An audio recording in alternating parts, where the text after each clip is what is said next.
Judge Raymond Hoffman walked through the back entrance of the television studio, with his head held high.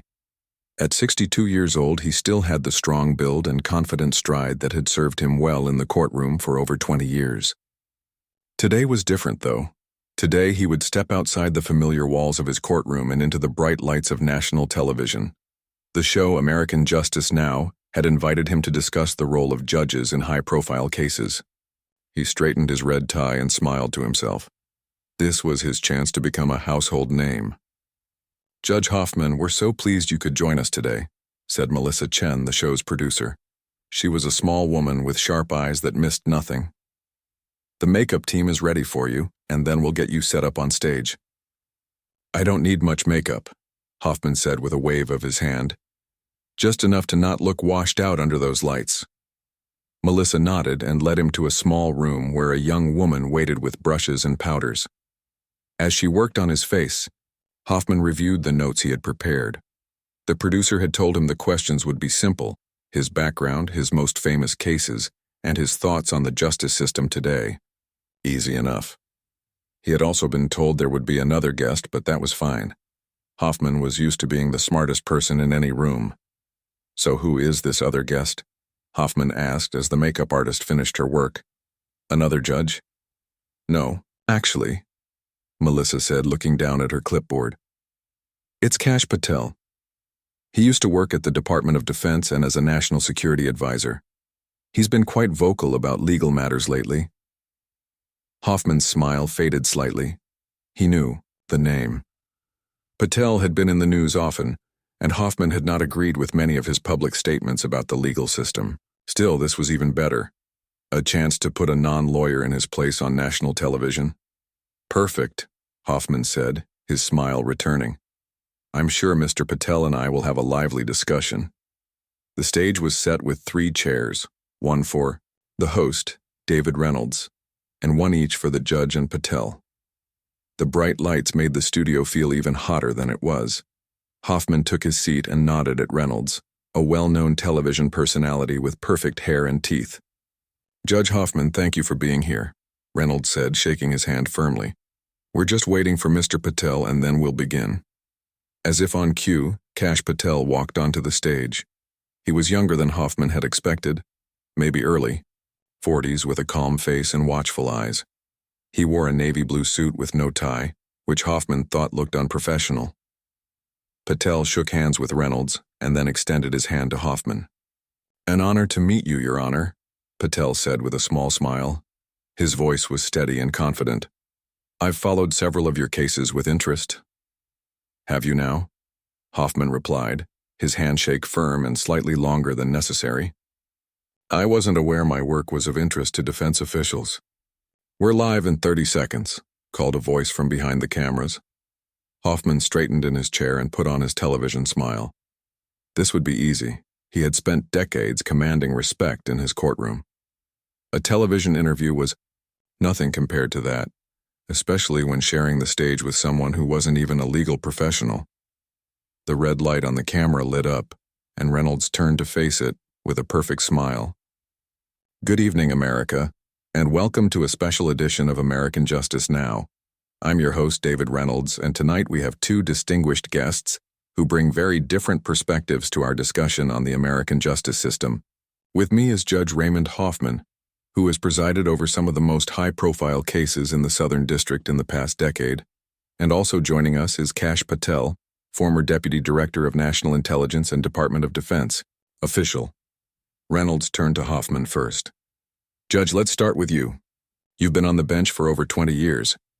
How has the justice system changed in that time?" Hoffman leaned forward slightly, his posture perfect. "The fundamentals of justice remain the same, David. What has changed is the public perception and the political pressure placed on judges. When I first took the bench, we didn't have social media influencing public opinion before all the facts were presented. Now everyone thinks they're a legal expert because they read a few posts online." He glanced at Patel as he said this last part. Patel's face remained neutral, but Hoffman thought he saw a slight tightening around the eyes. "And Mr. Patel," Reynolds continued, "you've seen the legal system from a different angle working in national security. What's your perspective? The justice system works best when it's transparent and follows the Constitution exactly as written, Patel said simply. When I worked in government, I saw how important it is for all branches to stay in their proper lanes. Hoffman couldn't help himself. He let out a short laugh. That's a very simplistic view, Mr. Patel. The Constitution isn't a cookbook with precise recipes. It requires interpretation by those with the legal training to understand its nuances. Reynolds raised his eyebrows slightly, sensing the tension. It sounds like we have some disagreement already. Judge Hoffman, you've been critical of what you call amateur legal analysts. Can you elaborate? This was the opening Hoffman had been waiting for. He turned slightly in his chair to face Patel more directly.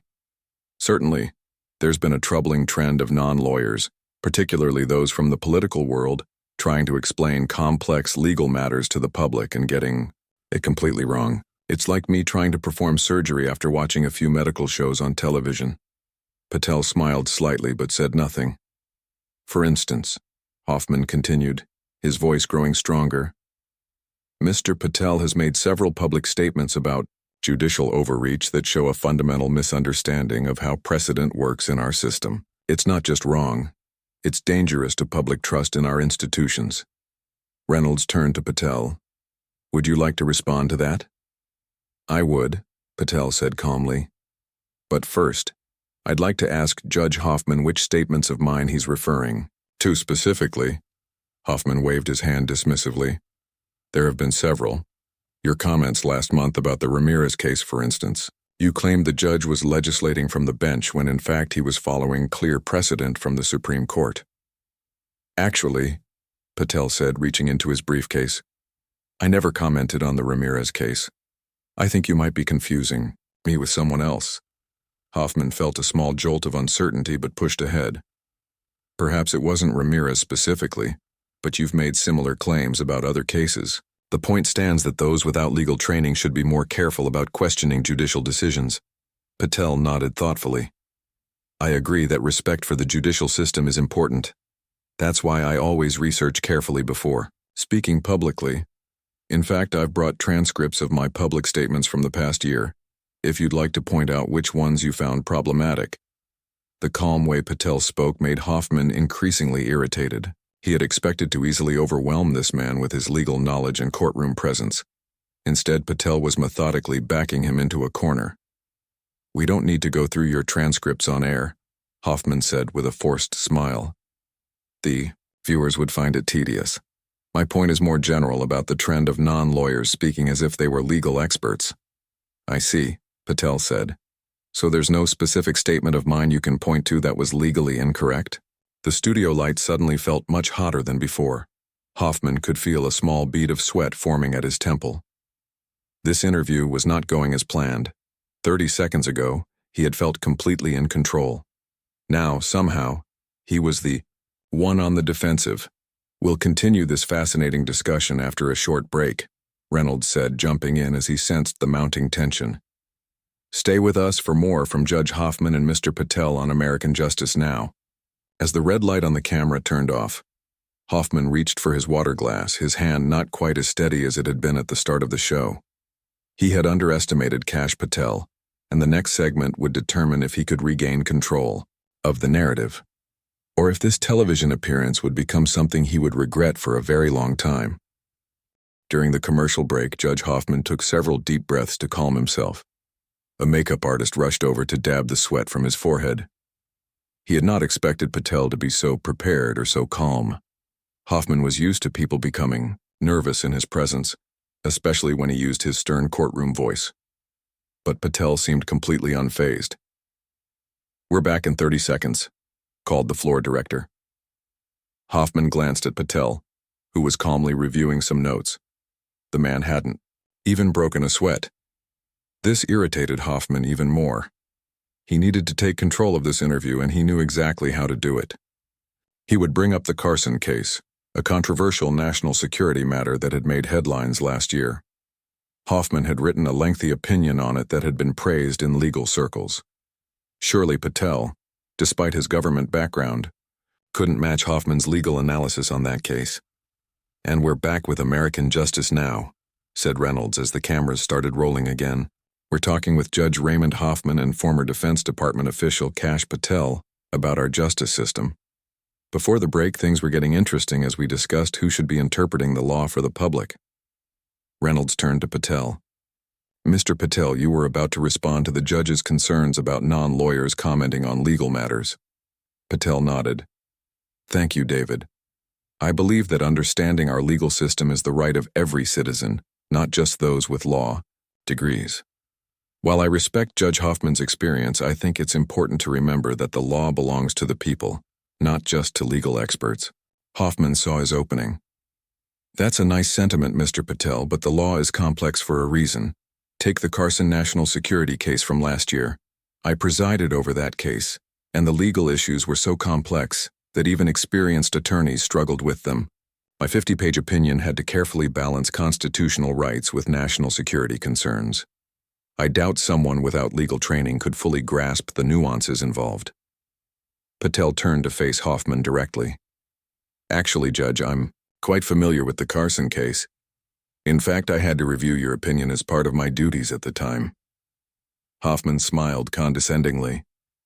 "And I'm sure you did your best to understand it.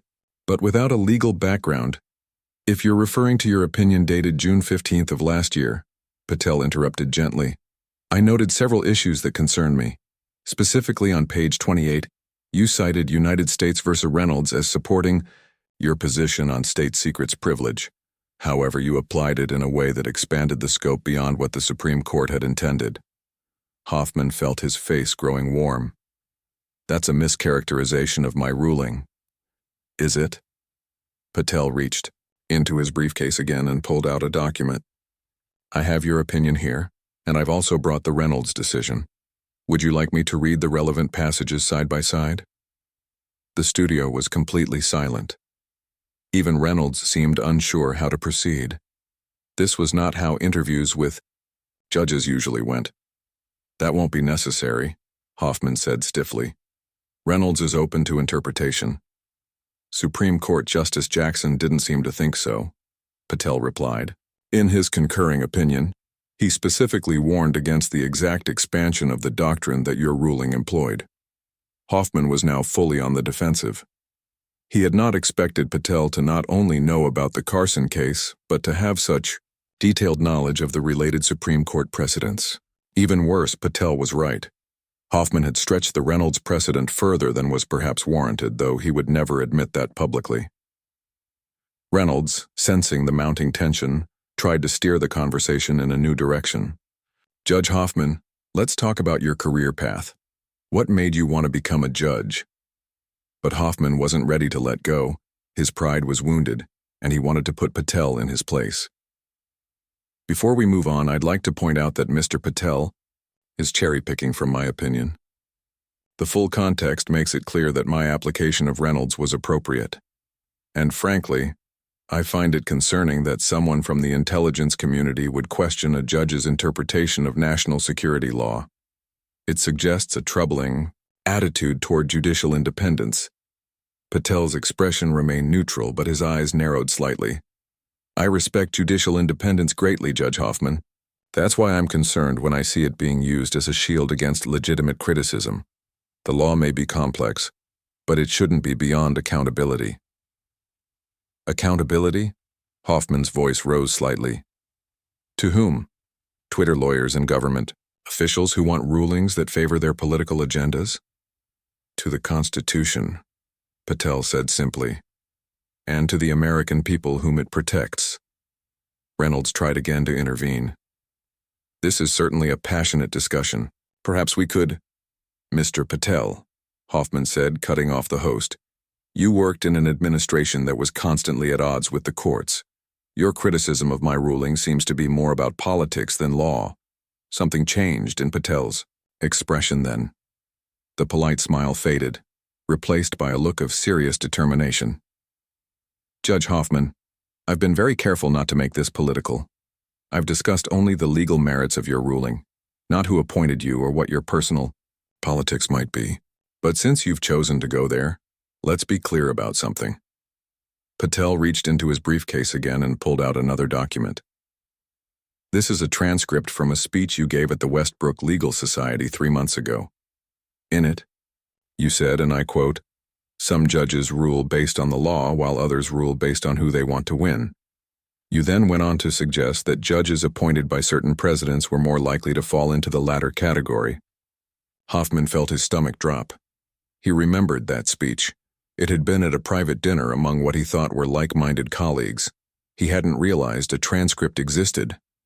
"You're taking that out of context," Hoffman said, but his voice lacked conviction.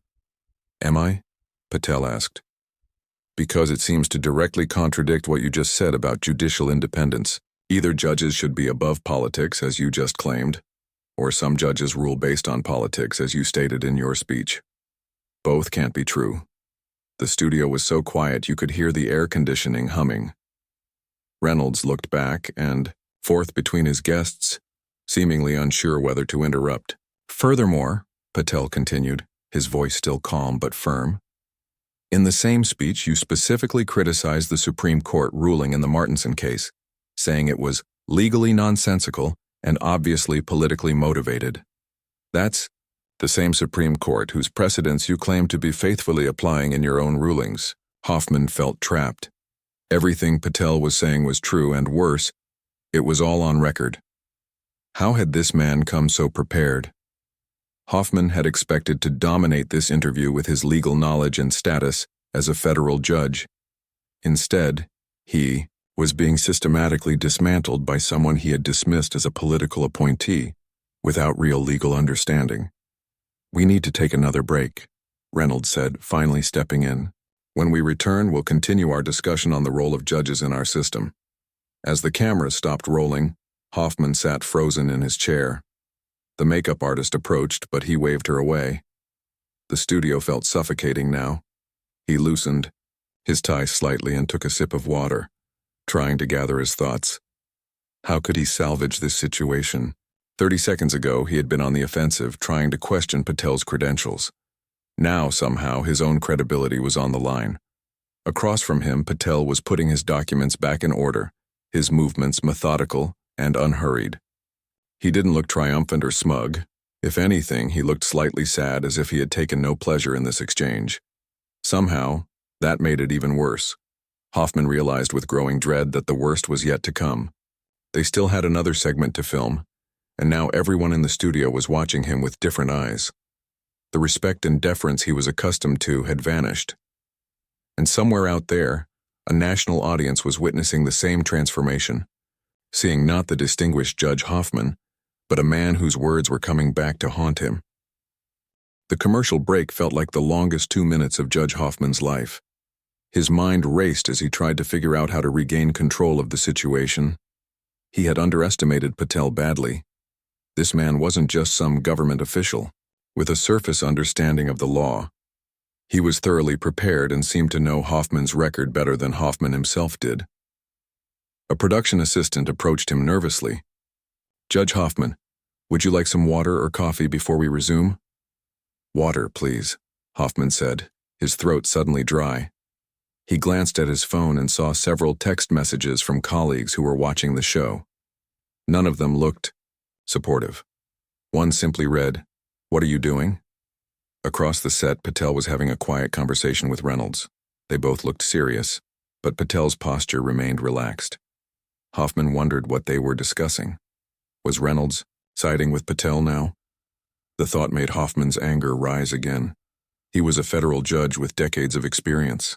Patel was nothing compared to him. He would not be humiliated on national television. "We're back in 10 seconds, called the floor director. Hoffman straightened his tie and put on his most authoritative expression. He would change tactics. Instead of attacking Patel directly, he would speak about the broader principles of judicial authority. He would be professorial, above the fray. That was the way to regain the high ground. "Welcome back to American Justice Now," Reynolds said as the cameras started rolling again. "We're continuing our discussion with Judge Raymond Hoffman and former Defense Department official Kash Patel. The conversation has been quite illuminating so far." Reynolds turned to Hoffman with a serious expression. "Judge, before the break, Mr. Patel raised some questions about consistency in your public statements regarding judicial independence. Would you like to address those points? Hoffman nodded gravely. I think there's been a misunderstanding here. When I spoke at the Westbrook Legal Society, I was addressing a nuanced point about judicial philosophy that requires context to fully appreciate. My comments were part of a longer academic discussion about different approaches to constitutional interpretation. So you weren't suggesting that certain judges make politically motivated decisions? Reynolds asked. What I was discussing was the difference between originalist and living constitutionalist approaches, Hoffman said, trying to sound scholarly rather than defensive. Different judicial philosophies can lead to different outcomes, but that doesn't— Excuse me, Judge, Patel interrupted politely, but that's not what you said in your speech. You specifically named 3 judges and said their rulings were politically motivated rather than legally sound. There was no discussion of judicial philosophy. You were explicitly questioning their integrity. Hoffman felt his face flush. You're taking select quotes out of context, Mr. Patel. I have the full transcript right here, Patel said, holding up the document. Would you like me to read more of it to provide context? Reynolds intervened. Perhaps we should shift our focus a bit. Mr. Patel, you've worked both in the legal system as a prosecutor and in national security roles. How do you see those experiences informing your view of the judiciary? Patel nodded, seeming content to let Hoffman off the hook for the moment. My time as a prosecutor taught me the importance of applying the law fairly, regardless of who the defendant is. In my national security roles, I saw how crucial independent courts are as a check on executive power. But independence doesn't mean lack of accountability. Judges should be free from political pressure, but they should also be consistent in their legal reasoning. And you don't think judges are consistent? Reynolds asked. Many are, Patel said. But when a judge criticizes others for supposedly making political decisions while doing the same thing himself, that's a problem. Hoffman couldn't remain silent. Are you accusing me of making politically motivated decisions, Mr. Patel? I'm pointing out a contradiction between your words and actions, Patel replied calmly. In the Thompson case last year, you rejected the same legal argument that you accepted in the Williams case just 2 months earlier. The only difference between the cases was who the parties were. Hoffman felt like the floor was dropping out from under him. The Thompson and Williams cases had indeed been similar, but he'd never expected anyone to connect them or call out the inconsistency. They weren't high-profile cases. How did Patel even know about them? Those cases had significant factual differences, Hoffman said, trying to keep his voice steady. Did they? Patel reached into his briefcase again. I've reviewed both case files. The legal questions were identical. In Thompson, you wrote that statutory language must be interpreted strictly according to its plain meaning. In Williams, you wrote that courts must look beyond mere text to legislative intent. Those statements are directly contradictory. Reynolds looked genuinely surprised.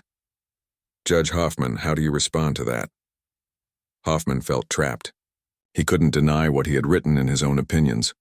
Every case has unique elements that may require different approaches to interpretation. But you didn't point out any unique elements in your opinions, Patel said. In fact, you used almost identical language to describe the facts of both cases. The only real difference was who would benefit from each interpretation. The studio lights felt even hotter now. Hoffman loosened his tie a little more. He needed to change the subject, again, to find some way to regain the upper hand. Mr. Patel, you seem to have spent a considerable amount of time investigating my record, Hoffman said, trying to sound calm but hearing the edge in his own voice. One might wonder why a former government official would dedicate so much effort to scrutinizing a single judge. Do you have some personal agenda here? Patel's expression remained unchanged. No personal agenda, Judge Hoffman. Just a commitment to consistency and integrity in our legal system. And I didn't need to investigate your record specifically. I reviewed the rulings of several judges as part of a broader project examining judicial consistency. Your cases simply stood out as particularly problematic. Problematic? Hoffman's voice rose slightly. Who are you to determine what's problematic in legal reasoning? Where did you get your law degree again? It was a cheap shot, and Hoffman knew it as soon as the words left his mouth. Patel had never claimed to have a law degree, but Hoffman was feeling desperate now, reaching for any way to undermine Patel's credibility. Patel didn't seem offended. I don't have a law degree, Judge Hoffman. I have a degree in criminal justice and learned about the law through my work as a prosecutor.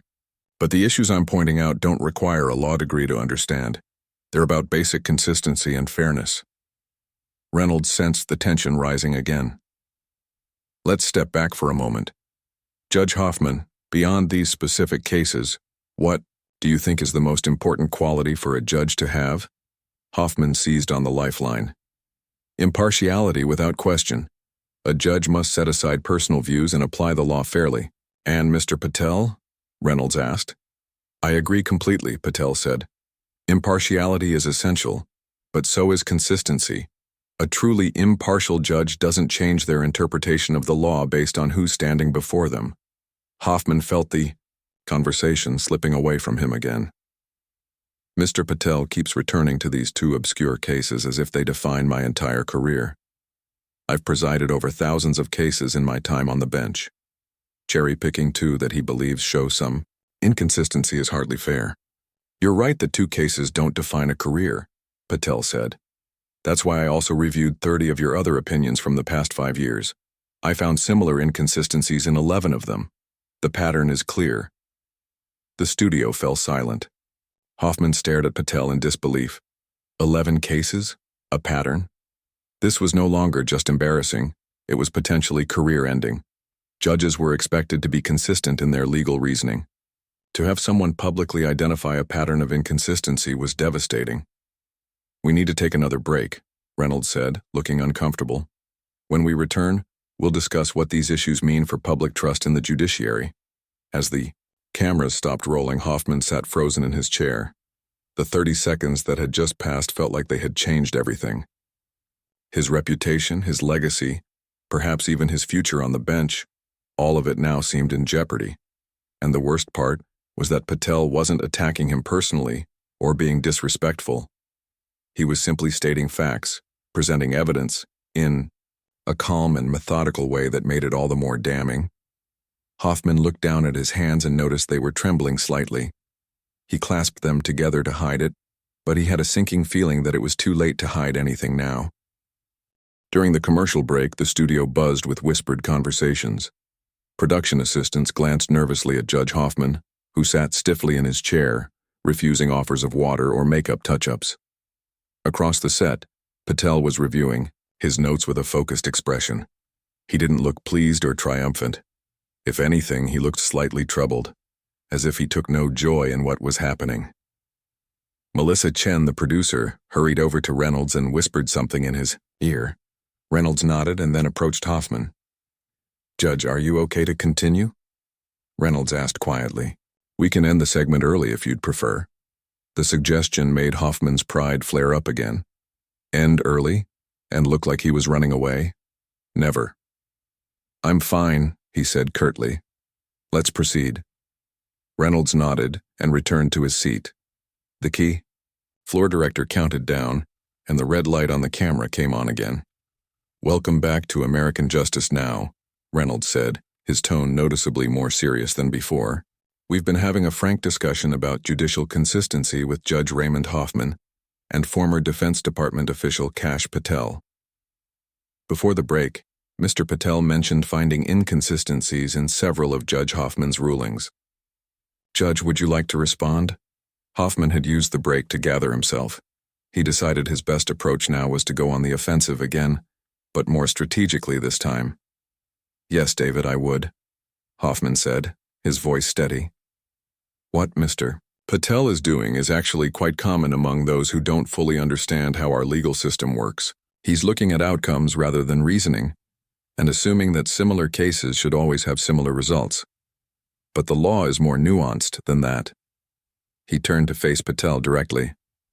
Let me ask you something, Mr. Patel.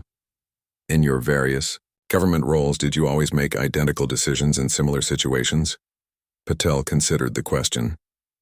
I tried to be consistent in applying principles, yes. But I understand your point about nuance. The difference is that when circumstances required a different approach, I explicitly explained why. And you believe I haven't done that in my rulings? Hoffman asked, trying to sound genuinely curious rather than defensive. In the cases I've highlighted, no, Patel said. For example, in the Robertson bankruptcy case, you cited the clear language of the statute to rule against the debtor. 3 months later, in the Mendoza case, you wrote that the same statute was ambiguous and must be interpreted in light of its purpose, to rule against a different debtor. You didn't explain why your approach to the same statute changed. Hoffman felt his confidence faltering again. The Robertson and Mendoza cases weren't even on his radar. How many more examples did Patel have? Without reviewing those specific cases, I can't comment on the details, Hoffman said, trying to buy time. But I assure you there would have been substantive differences that justified different approaches. Perhaps, Patel said, but that raises another issue.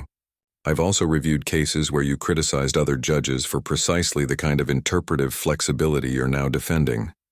In your opinion in United States v. Garcia, you wrote that judges who find ambiguity where the text is clear are imposing their own preferences rather than following the law. Yet that's exactly what you appear to have done in several cases. Reynolds jumped in. This is getting quite technical. For our viewers who might not follow all the legal details, what's the bigger issue here? Patel nodded. The bigger issue is consistency and fairness. When judges apply different standards, depending on who's before them, it undermines public trust in the system. It makes the law seem arbitrary rather than predictable. I take strong exception to the suggestion that I treat parties differently based on who they are, Hoffman said, his voice rising slightly despite his efforts to stay calm. My record shows a consistent commitment to impartial justice. Does it? Patel asked, his tone still respectful but firm. In cases involving large corporations over the past 5 years, you've ruled in their favor 87% of the time. In similar cases involving individual plaintiffs against smaller businesses, you've ruled for the plaintiff 62% of the time. That statistical difference is difficult to explain through legal reasoning alone. Hoffman stared at Patel in disbelief. The man had actually done a statistical analysis of his rulings. This went far beyond what he had expected. Patel wasn't just prepared. He had conducted what appeared to be a thorough study of Hoffman's judicial record. Statistics can be misleading, Hoffman said, hearing the weakness in his own argument. Each case has unique facts. True, Patel acknowledged, which is why I also analyzed the language you used in your opinions. When ruling in favor of corporate defendants, you frequently cited economic efficiency and business necessity. When ruling against them, those considerations were rarely mentioned. It suggests a pattern in your thinking that goes beyond the specific facts of each case. Reynolds turned to Hoffman. Judge, these seem like specific observations. How do you respond? Hoffman felt cornered. Everything Patel was saying was likely true. He had never thought anyone would analyze his rulings so thoroughly or identify these patterns. He had always believed his decisions were based purely on the law, but hearing Patel's analysis made him uncomfortably aware of his own biases. My judicial philosophy has always prioritized clear legal principles, Hoffman said, struggling to find the right words. If there are patterns in my rulings that suggest otherwise, that's something I would need to reflect on. It wasn't much of a defense, and everyone in the studio knew it. But it was the best Hoffman could manage at this point. Patel's expression softened slightly. Judge Hoffman, I want to be clear that I'm not suggesting you've deliberately favored certain parties. Unconscious bias affects everyone, including judges. What concerns me is when judges aren't aware of their own patterns or refuse to acknowledge them. And you think you're qualified to identify these patterns? Hoffman asked, a last attempt to reassert his authority. The patterns speak for themselves, Patel said simply. I'm just pointing them out. Reynolds sensed it was time to broaden the conversation. Mr. Patel, beyond Judge Hoffman's specific cases, do you think this is a widespread issue in our courts? To some extent, yes, Patel replied. Research shows that judicial decision-making can be influenced by factors that shouldn't matter. The time of day, whether the local sports team won recently, even the weather. The best judges are those who recognize these potential influences and work to counteract them. And how would you suggest they do that? Reynolds asked. Transparency is key, Patel said. When changing approach from one case to another, explain why. Welcome scrutiny of patterns and rulings. Be open to feedback, even criticism. Hoffman found himself nodding slightly, almost against his will. What Patel was saying made sense, even if it was painful to hear it applied to his own record. Judge Hoffman, Reynolds said, do you agree with that approach? Hoffman took a deep breath. The past 30 minutes had been among the most challenging of his career. He could continue fighting, denying the patterns Patel had identified, or he could try something different. The thought came to him suddenly that perhaps the best way to salvage something from this disaster was to show humility. I think Mr. Patel raises important points, Hoffman said slowly. While I stand by my rulings, I agree that transparency and self-awareness are essential for judges. None of us is immune to unconscious influences, and acknowledging that is not a weakness but a strength. The admission seemed to surprise everyone, including Patel, whose eyebrows rose slightly. So you're open to the kind of scrutiny Mr. Patel is suggesting? Reynolds asked. Any judge who fears scrutiny probably shouldn't be on the bench, Hoffman said, finding some firmness in his voice again. The law functions best in the light of day. It wasn't a complete surrender, but it was an acknowledgement that Patel's criticisms had merit. For the first time since the interview began, Hoffman felt a slight easing of the tension in the studio.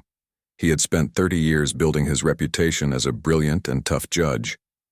In 30 seconds, Patel had forced him to confront flaws in his approach that he had never acknowledged, even to himself. It was humbling, even humiliating, but perhaps also necessary. We'll take one final break, Reynolds said. When we return, we'll wrap up our discussion and look at what this means for the future of our judicial system. As the cameras stopped rolling, Hoffman didn't feel the same panic he had during previous breaks. Instead, he felt strangely calm, as if something important had shifted. He glanced at Patel, who was watching him with an expression that wasn't quite sympathy but wasn't triumph either. It was something more like respect, not for Hoffman's authority or position, but for his willingness finally to acknowledge the truth. The final commercial break was different from the others. Judge Hoffman didn't sit in tense silence or try to gather his thoughts for another counterattack. Instead, he stood up and walked over to where Kash Patel was reviewing his notes. Mr. Patel, Hoffman said, extending his hand. I want to thank you for your frankness today. Patel looked surprised but stood and shook Hoffman's hand firmly. Thank you for listening, Judge. That's all I really wanted.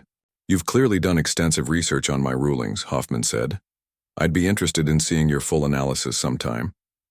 I'd be happy to share it, Patel replied. My goal wasn't to embarrass you, but to start a conversation about judicial consistency. Well, you certainly succeeded at that, Hoffman said with a small, rueful smile. They were interrupted by the floor director announcing they would be live again in 30 seconds. Both men returned to their seats. Hoffman felt strangely lighter, as if a weight had been lifted. He had come to the studio expecting to dominate the conversation with his authority and expertise.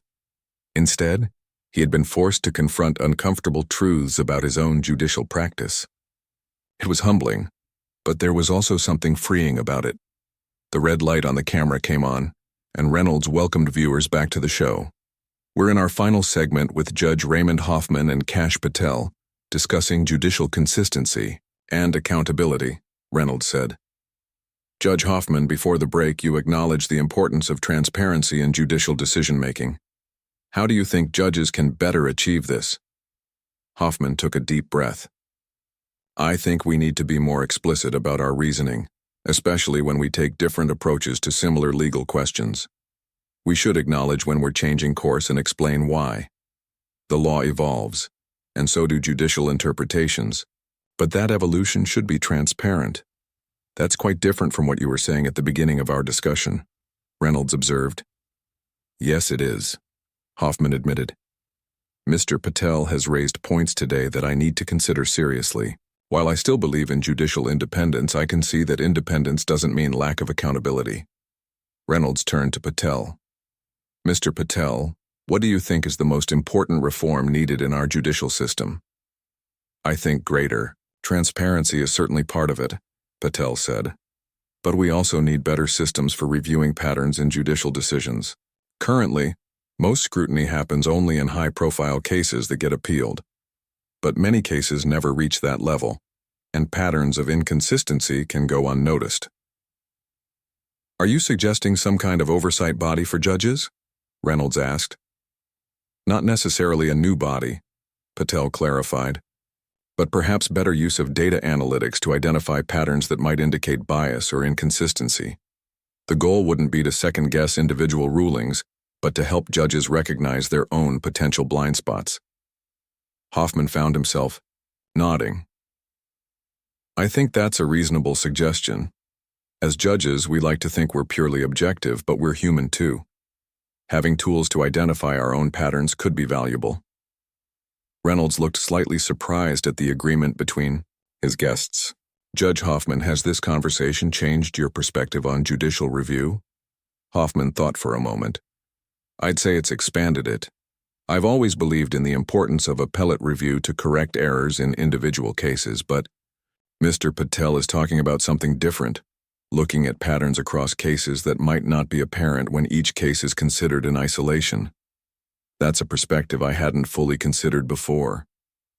And Mr. Patel, Reynolds continued, has your view of the judiciary changed through your research? It's reinforced my belief in the importance of the judiciary as an independent branch of government, Patel said. But it's also shown me that independence must be paired with accountability. The best judges welcome scrutiny rather than resisting it. Reynolds nodded. We're almost out of time, but I'd like to ask each of you for a final thought on what citizens should expect from their judges. Judge Hoffman? Hoffman straightened in his chair. Citizens should expect fairness, consistency, and transparency. They should expect judges to apply the law without favor or bias.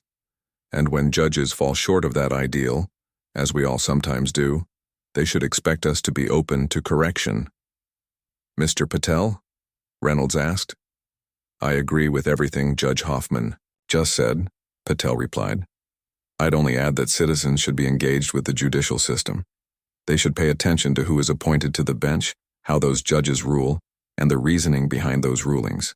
An informed public is the best guarantee of judicial accountability. Thank you both for a remarkably candid discussion, Reynolds said, turning to the camera. That's all for this special edition of American Justice Now. I'm David Reynolds. Good night. As the cameras stopped rolling for the last time, Hoffman felt a mix of emotions. The interview had not gone at all as he had expected. He had come, confident, even arrogant, certain that his status as a federal judge would give him the upper hand. Instead, he had been thoroughly outmatched by Patel's careful preparation and clear reasoning. Yet strangely, he didn't feel defeated. Humbled, yes, embarrassed, certainly, but also somehow enlightened. In 30 years on the bench, no one had ever challenged him so directly or so effectively. Judge Hoffman, Patel said, approaching him as the crew began dismantling the set. I want to thank you for your graciousness, especially toward the end of our discussion. It takes a big person to consider criticism so openly. I appreciate that, Mr. Patel, Hoffman replied, though I must admit your preparation left me little choice. You came ready for battle in a way I didn't expect. Patel smiled slightly. Not for battle, Judge. For dialogue. There's a difference. Hoffman nodded. Yes, I can see that now. I wonder, would you be willing to share your research with me? Not just on my rulings, but your broader work on judicial consistency? Of course, Patel said, looking pleased. I'd welcome your perspective on it. They exchanged contact information, and as Hoffman left the studio, he knew that the interview would have consequences for his career. Clips would circulate online. Legal blogs would analyze every exchange. His colleagues would certainly have questions. Some might even call for his resignation. But as he stepped into the cool evening air, Judge Raymond Hoffman felt something unexpected. Relief. For years, He had carefully maintained his image as the perfect judge, stern, authoritative, always right.